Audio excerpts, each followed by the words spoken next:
Hey guys, exciting video here for you today. I'm going to be counting down my 6 best places to visit if you're coming to Reykjavik. And it's driving distance of Reykjavik. You don't need to stay overnight. It's day tour kind of stuff. Now, I'm doing this video today because Iceland just announced they're going to let people from outside of Europe, that means you, the United States, come and visit Iceland if you have a vaccination certificate. So, number 1, the Blue Lagoon. This is obviously a very popular place. And the Blue Lagoon, which is in Icelandic Blá Lónið, it's a geothermal spa in the southwestern part of Iceland, located in the lava field near Grindavik. And that's where all of these earthquakes and the potential eruption actually might occur. Now, it's supplied by water used in the nearby geothermal power station, and it's approximately 20 kilometers or 12 miles from the airport, from Keflavik airport. Now, the water's milky blue shade is due to the high silica content, and the silica forms a white mud on the bottom of the lake, which you can take and you can put it on yourself, and the lagoon gives you that sort of thing. Now, the temperature in the water is around 37 to 39 degrees Celsius or 99 to 102 degrees Fahrenheit. You do need to shower before going into the lagoon, and the lagoon is not suitable for kids under the age of 2. It's man-made, and the water is a byproduct from the nearby geothermal power plant, where the superheated water is vented from the ground near a lava flow and used to run the turbines for that plant. And then after going through all those turbines and through that plant, the hot water passes through, goes out, and fed into the lagoon. So it's totally safe. It does have a really high mineral concentration, so the water can't be recycled, which is why it has eventually created this lagoon, which they built up to be the Blue Lagoon.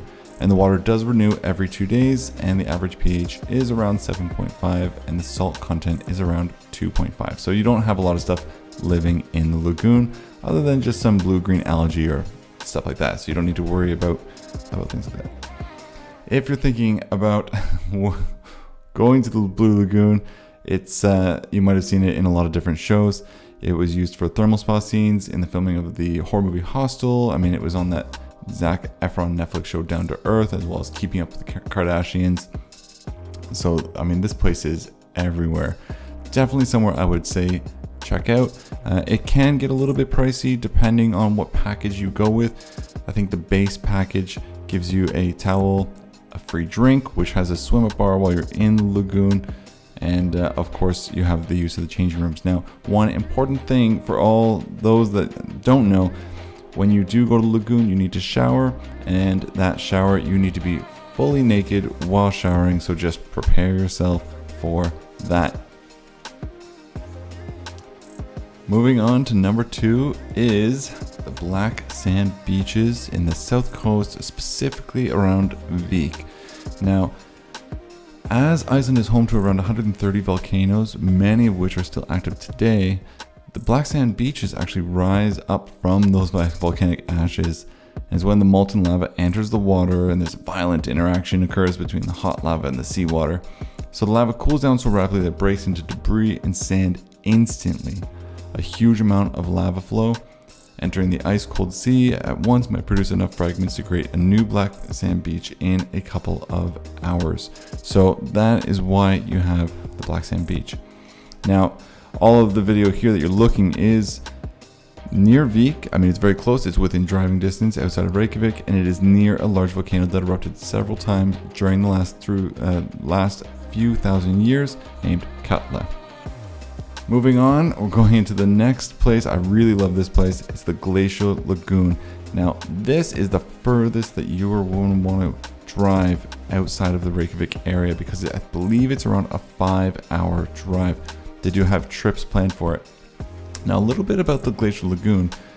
The lake actually developed only around 60 years ago, when the entire area was less than around 100 feet or 30 meters of glacier. Now, it started drifting inland rapidly every year, leaving deep gorges which got filled in by this melted water and large chunks of ice.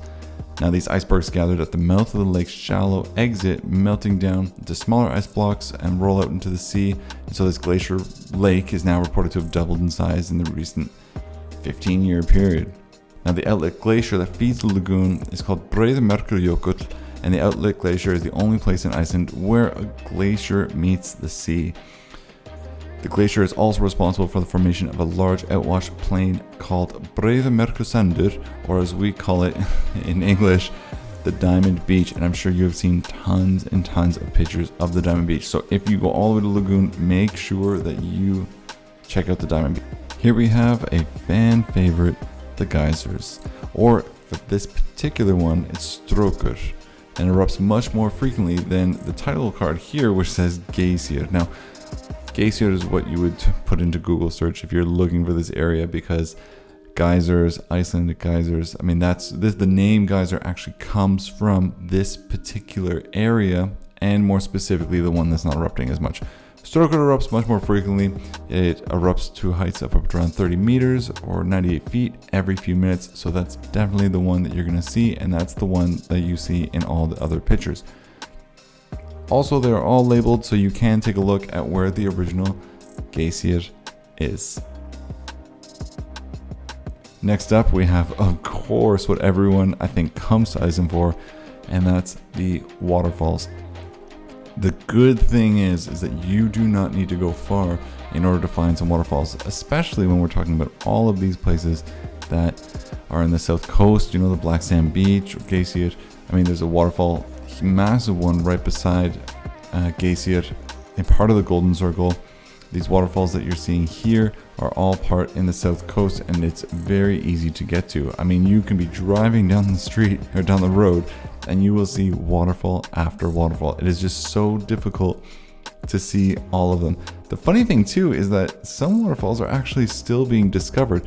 I saw that there was one, and hopefully I say it correctly, it's at Mosarfoss. And this one here, they say, is discovered in 2007 and measured as the largest, or I guess tallest, waterfall in Iceland at 227.3 meters high. You can check Wikipedia for the coordinates on that. They have a list of a bunch of waterfalls that you can take a look. But honestly, when you're just driving around, it is non-stop waterfalls. I do have some favorites.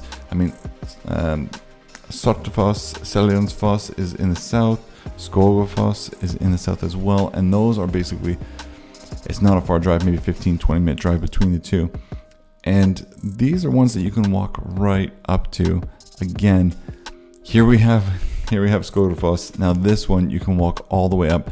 I wouldn't recommend walking underneath the actual water coming down, as I would imagine it's pretty heavy and you may get hurt.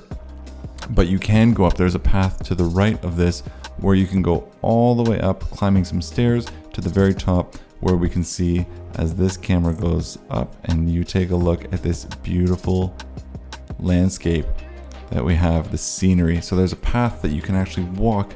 You go up the stairs and then you can enter this area. So you start with the waterfall and you get here. And that brings me to one of my number 6. The number 1 I saved the best for last is the actual landscape of the country. It is breathtaking at every single turn.